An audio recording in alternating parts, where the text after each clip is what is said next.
మూసీని ప్రక్షాళన చేయడానికి ఎవరు వ్యతిరేకం కాదు. ప్రక్షాళన చెయ్యాలనేటువంటిదే ప్రజలందరూ కోరుకుంటున్నారు.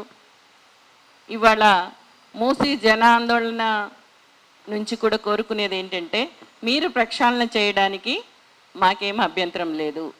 ఒక స్వచ్ఛమైన నీరు ప్రవహించేటువంటి పద్ధతుల్లో మీరు దాన్ని తయారు చేయడానికి కావాల్సినటువంటి చర్యలు చేపట్టండి అనేటువంటిది కూడా ప్రజల డిమాండ్గా ఎప్పటి నుంచో ఉంది. ఇది కొత్తది కాదు. కానీ ఇప్పుడు చేస్తుంది ఏంటి?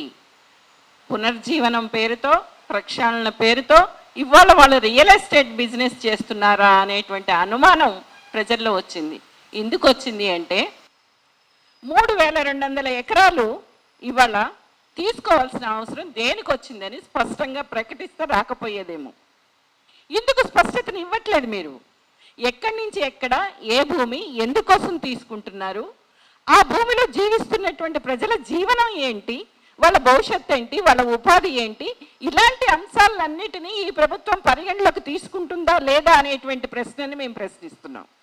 ఇవన్నీ తీసుకోవాలి. ఇవన్నీ తీసుకొని మీరు చేసేటువంటి దానికి సంబంధించి స్పష్టంగా ఇదిగో మేము పలానా వాళ్ళ భూమి తీసుకుంటున్నాం అనేటువంటి అర్థమయ్యేటువంటి పద్ధతుల్లో ఎక్కడైనా ఆ ప్రజలకి చెప్పారా?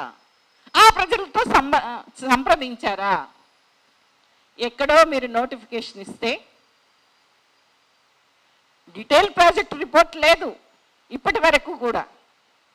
దాన్ని అమలు చేసేటువంటి వాళ్ళు మాకు సమాధానం ఇవ్వడం ఏంటి?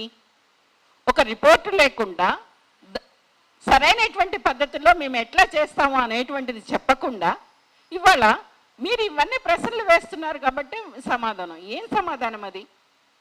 ఒక ప్రభుత్వం, ఒక ప్రజాప్రభుత్వం ప్రజలకు ఇచ్చేటువంటి సమాధానమేనా? ప్రజల ఆస్తుల్ని మేము తీసుకుంటున్నప్పుడు దాన్ని స్పష్టంగా మేము ఈ పద్ధతిలో తీసుకుంటున్నాం, ఇంతమంది తీసుకుంటున్నాం, దీనికి ప్రత్యామ్నాయం ఇది చూపిస్తున్నాం అనేటువంటి సంప్రదింపులు, ప్రజలతో సంప్రదింపులు లేకుండా చేయడం అనేటువంటిది కరెక్టేనా? మేము ప్రశ్నిస్తుంది ఇది. సరైనటువంటి సమాధానం ప్రభుత్వం నుంచి ఇప్పటి వరకు మాకు రావడం లేదు. రాకపోగా ప్రభుత్వం ఇవ్వదు. ప్రభుత్వ సబ్ కమిటీ ఎవరైతే మంత్రివర్గ కమిటీ వేశారో వాళ్ళు ఇవ్వరు. అమలు చేసేటువంటి వాళ్ళు అంటే అమలుకు పోతున్నారా? ఎట్లా పోతారు, ఏ పద్ధతిలో పోతారు అనేటువంటిది కూడా ఇవాళ మేము ప్రశ్నిస్తున్నాం. మీరు అమలులోకి పోయేటప్పుడు అసలు మీ ఫలానా ఇక్కడ ఏమంటారు? మూసీ ప్రక్షాళనం అని చెప్తున్నారు. అక్కడికి వెళ్తేనేమో గాంధీ సరోవర్ అంటున్నారు. అక్కడికి వెళ్తేనేమో ఇందాక చెప్పారు కదా సజ్జయ, ఆ పక్కన రోడ్ అంటున్నారు. అంటే అవతలకు పోతే దేవాలయం అంటున్నారు. ఈ పద్ధతుల్లో ప్రజల్ని ఎందుకు మోసం చేస్తున్నారు? ప్రజాధనాన్ని ఎందుకు దుర్వినియోగం చేస్తున్నారు? మేము ప్రశ్నించేటువంటిది ఇది. స్పష్టంగా ఎప్పుడు దేనికి మీరు ఎట్లా చేస్తున్నారనేటువంటి విషయాల్ని ప్రజలకు స్పష్టం చేయాలి, ప్రజలతో సంప్రదించాలి. ప్రజలతో మీరు ఆ సంప్రదింపులు జరపకుండా మధుబన్ వాళ్ళని ఒక వర్గాన్ని తీసుకుపోయి, నీకు అనుకూలంగా ఉన్నటువంటి వర్గాన్ని తీసుకుపోయి హోటల్లో కూర్చోబెట్టుకొని మాట్లాడుకొని మేము వీళ్ళకి 2013 ప్రకారం ఇస్తున్నాం అనేటువంటి పద్ధతిలో చెప్పటం అనేటువంటిదో ఇది ప్రభుత్వ పాలసీయేనా? మేము ప్రశ్నిస్తున్నది అనేది. ప్రభుత్వం ఈ రకమైన విధానాన్ని అనుసరించడం సరైందేనా? ఈ పద్ధతి ఏంటి అసలు అనేటువంటిది మేము పదే పదే ప్రశ్నిస్తూ ఉన్నాం, పదే పదే మాట్లాడుతూ ఉన్నాం. అయినా ప్రభుత్వం నుంచి సరైనటువంటి సమాధానం లేదు. మేము రెండోసారి కూడా వారు ఇచ్చినటువంటి సమాధానాన్ని కూడా మళ్ళీ ప్రతిపాదనలు పెట్టి ఏంటి మీరు సరైన సమాధానం ఇస్తారా లేదా అనేటువంటి పద్ధతిలోనే అడుగుతున్నాం. ప్రత్యామ్నాయం చూపించాలి. ప్రజల జీవనాన్ని కొల్లగొట్టద్దు. మూసిని కేవలం వ్యాపార కేంద్రంగా, పరివాహక ప్రాంతాన్ని వ్యాపార కేంద్రంగా మార్చడానికి మేము అంగీకరించాం. అమ్యూజ్మెంట్ పార్క్స్ని పెట్టడానికి మేము అంగీకరించాం. ప్రజల్ని పక్కదారి పట్టించడానికి మేము అంగీకరించాం. ఆ ఉన్న మురికిని తీసేయకుండా మరింత మురికిని తీసుకొచ్చి అందులో చేర్చడానికి మేము అంగీకరించాం. ఇది మేము చెప్పదలుచుకుంది. దీన్ని ప్రభుత్వం దృష్టికి స్పష్టంగా తీసుకురావడానికి, ప్రజలందరికీ కూడా ప్రభుత్వం ఏం చేస్తుంది అనేటువంటి తెలియజేయడానికే ఈ ప్రెస్ మీట్ని. ఇంత పెద్ద అంశాన్ని అల్లాటప్పగా ఒక ఆటలాగా, అదేదో పరువుకు సంబంధించిన విషయంలాగా ఎవరడ్డొచ్చినా నేను చేసి తీరుతాను అనేటటువంటి కొంచెం ప్రగల్భాలని ఆపాలని చెప్పి మాత్రం కోరుతున్నాము. ఇది ప్రజల మధ్య నిలబడి ప్రజల అభిప్రాయాలతో, ప్రజల జీవనాధారాలతో వాళ్ళ అభిప్రాయాలని స్పష్టంగా తీసుకోవాలి. ఇది ప్రజాస్వామ్యానికి రాజ్యాంగ నిబద్ధతకు మొదటి మెట్టు. ఆ ప్రజాస్వామ్య ప్రక్రియను ప్రస్తుత కాంగ్రెస్ ప్రభుత్వం అవలంబిస్తుందని చెప్పి ఆశిస్తున్నాము. దాని మీదే భవిష్యత్తు కూడా మీ భవిష్యత్తు నిలబడి ఉంటుందని కూడా మేము స్పష్టంగా చెప్పాలని అనుకుంటున్నాం. ఒక చిన్న అడిషన్ అంటే ఎంఆర్డిసిఎల్ అన్నది అది special purpose vehicle companies act కింద 2017లో అది వచ్చింది. సో ఎంఆర్డిసిఎల్కి ఎటువంటి అథారిటీ లేదు రాజకీయ నిర్ణయాలు తీసుకోవడానికి. మేము విధానపరమైన ప్రశ్నలు చాలా లేవనెత్తాము. 2 అంశాలు కాంగ్రెస్ హయాంలో అప్పుడు యూపీఏ గవర్నమెంట్ ఉన్నప్పుడు ఒకటి సమాచార హక్కు చట్టం వచ్చింది, భూసేకరణ పునరావాస చట్టం వచ్చింది 2005 and 2013. సో ఇప్పుడు తెలంగాణలో కాంగ్రెస్ ప్రభుత్వం ఉంది, 2.5 ఏళ్ళు అవుతుంది. సో ఆ చట్టాలని నిజమైన స్ఫూర్తితో అమలు చేసే ఒక ఆస్కారం ఉంది. అది ఉన్నప్పుడు మీరు సమాచార హక్కు చట్టం ప్రకారం ప్రజల ముందు ఇన్ఫర్మేషన్ ప్రాజెక్ట్ డాక్యుమెంట్స్ ఎందుకు పెట్టట్లేదు? ఆ భూసేకరణ పునరావాస చట్టం ప్రకారం సామాజిక ఇంపాక్ట్ అసెస్మెంట్ ఎందుకు చేయట్లేదు? సో ఇదొక ప్రశ్న. ఇందాక సజ్జా గారు కూడా అన్నట్టు మూసీ జనాందోళన్ అన్నది ఇది ఏ పార్టీకి అనుబంధం అయినది కాదు, ఇది ఒక ఇండిపెండెంట్ ఆర్గనైజేషన్. ఎంతసేపు మూసీ గురించి ప్రశ్నలు లేవనెత్తితే అది ఒక పొలిటికల్ డిబేట్గా అయిపోతుంది. అంటే బీఆర్ఎస్ వాళ్ళు అదన్నారు, బీజేపీ వాళ్ళు అదన్నారు. మేము యాజ్ అన్ ఇండిపెండెంట్ ఆర్గనైజేషన్ అందరినీ ప్రశ్నిస్తున్నాము.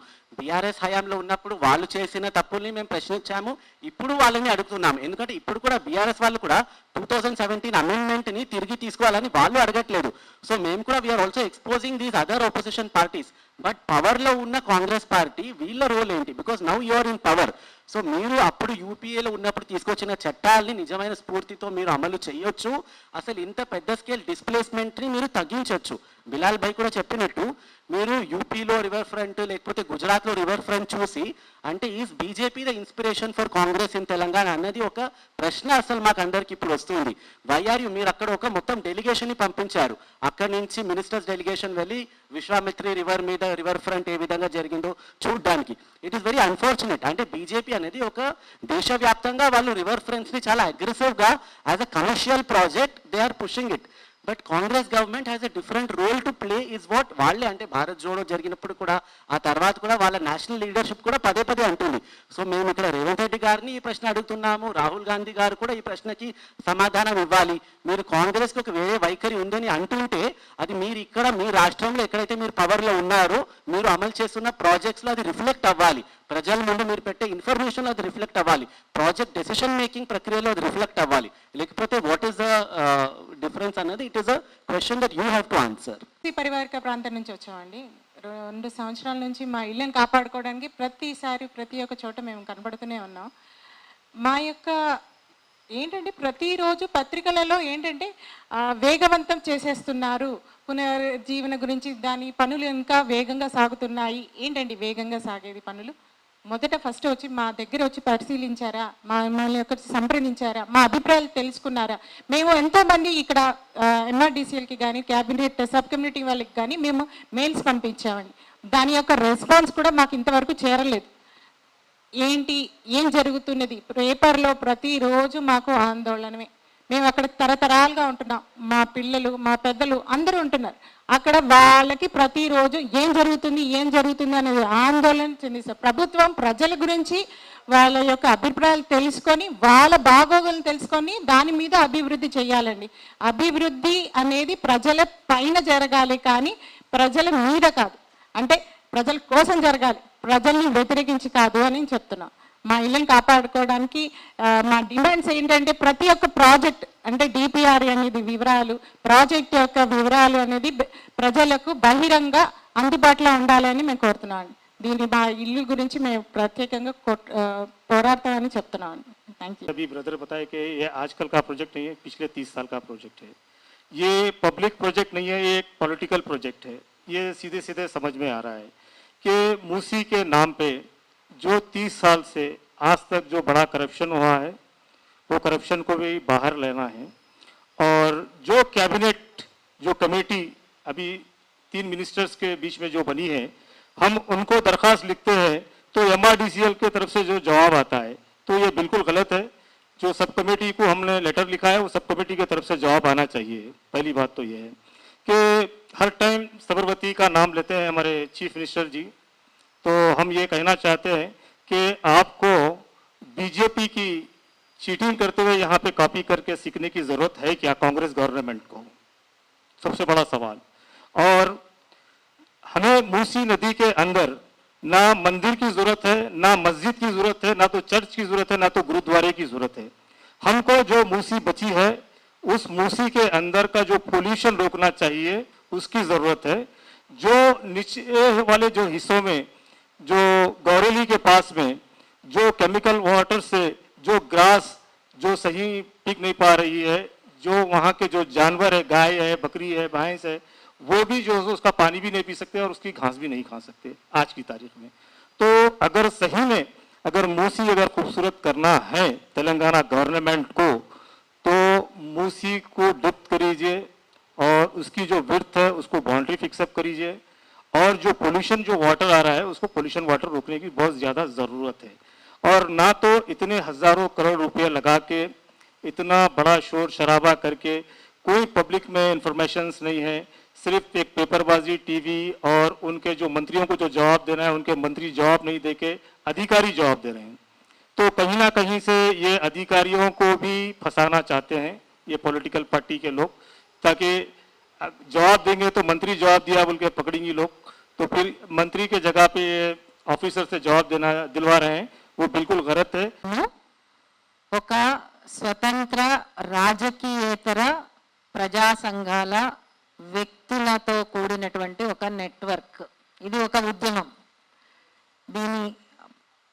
దాన్ని అలానే చూడాలి, స్వతంత్ర రాజకీయేతర ఉద్యమం. మొదట్లోనే చెప్పినట్లు ఈ ప్రక్రియ మొత్తం అంతా కూడా మార్చి 27వ తేదీన జీవో నెంబర్ 406 ప్రకారం కేబినెట్ సబ్ కమిటీ ఏర్పడింది. మూసి దానికి సంబంధించినటువంటి ఆ సబ్ కమిటీకి బాధ్యతలని నిర్వర్తించాలని చెప్పి ఆ జీవోలో చాలా స్పష్టంగా ఉంది. దాంట్లో వాళ్ళు అంటే ఈ మూసీ ప్రాజెక్టు ఇంప్లిమెంటేషన్ చేయాల్సినటువంటి ఎంఆర్డిసిఎల్ ప్రభుత్వానికి జవాబుదారీతనం కానీ సబ్ కమిటీకి ఇచ్చినటువంటి రిప్రజెంటేషన్స్కి సబ్ కమిటీనే సమాధానాలు ఇవ్వాలి. నేను అడిగిన ప్రశ్నకి మాత్రమే నాకు సమాధానం ఇవ్వాలి తప్పించి నేను అడగనటువంటి వాటికి నాకు వ్యక్తిగతంగా రావాల్సినటువంటి అవసరం లేదు. ఇప్పటి వరకు కూడా 3 నెలలు అయింది, మార్చి నుంచి ఇప్పటికి. మార్చ్, ఏప్రిల్, మే, జూన్ కూడా అయింది, 4 నెలలు. కేబినెట్ సబ్ కమిటీ బయటకు వచ్చి స్వతంత్రంగా ఎన్ని వాళ్ళకి విజ్ఞప్తులు వచ్చాయి, ఏ ఏ అంశాల మీద వచ్చాయి, ప్రజలు ఏం కోరుకుంటున్నారు, ప్రభావిత సమూహాల వాళ్ళు ఏం కోరుకుంటున్నారు, ఎన్విరాన్మెంటలిస్టులు ఏం కోరుకుంటున్నారు, ప్రజా సంఘాలు ఏం కోరుకుంటున్నాయి, వీటన్నిటినీ కూడా మదింపు చేసి చెప్పాల్సినటువంటి అవసరం ఉంది. ముందు అసలు ఎన్ని రిప్రజెంటేషన్స్ వచ్చాయనేది కూడా బయట పెట్టాల్సిన అవసరం ఉంది. ఇంతవరకు ఆ కార్యక్రమం జరగలేదు. సబ్ కమిటీ మాట్లాడకుండా సబ్ కమిటీకి వాళ్ళ ఉండేటటువంటి ఎంఆర్డిఎస్ఎల్ వైపు నుంచి మేము పెట్టినటువంటి విజ్ఞప్తికి కాకుండా సంబంధం లేని అంశాలతో వాళ్ళు మాకు సమాధానం రాయటం అనేది మొట్టమొదటి అభ్యంతరం.